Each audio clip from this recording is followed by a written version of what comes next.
আজ বড় কৈমারি অঞ্চলের অন্তর্গত সাটিমারি উত্তর 165 নং বুথ থেকে তৃণমূল কংগ্রেস কমিটির উদ্যোগে কোচবিহার লোকসভা কেন্দ্রের নবনিযুক্ত সাংসদ জগদীশ চন্দ্র বর্মা বসুনিয়া গত 4 জুন সাধারণ মানুষের আশীর্বাদ নিয়ে সাংসদ নির্বাচিত হয়েছেন। সেই আনন্দ যাতে আমরা সাধারণ মানুষদের মধ্যেও আমরা ভাগ করে নিতে পারি, তাই আজকে আমাদের এই বুথ থেকে বিজয় উৎসব অনুষ্ঠিত হলো।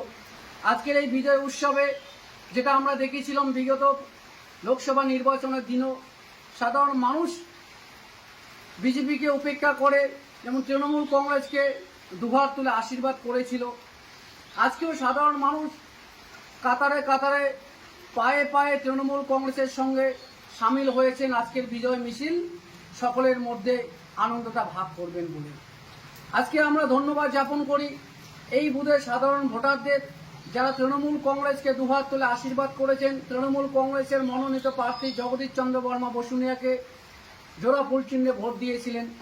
তাই তো আমরা এবার শীতলকুচি ব্লক থেকে তৃণমূল কংগ্রেসের প্রার্থী জগদীশ চন্দ্র বর্মা বসুনিয়াকে 19,100 ভোটে আমরা লিড দিয়ে জয়যুক্ত করতে পেরেছি। তাই আমরা গোটা শীতলকুচি ব্লকের সঙ্গে সঙ্গে বড় কৈমারি অঞ্চলের সমস্ত সাধারণ ভোটার থেকে শুরু করে তৃণমূল কংগ্রেসের কর্মী সমর্থক যারা আমাদেরকে আশীর্বাদ করেছেন প্রত্যেকে জানাই আমার আন্তরিক প্রীতি, শুভেচ্ছা ও ভালোবাসা।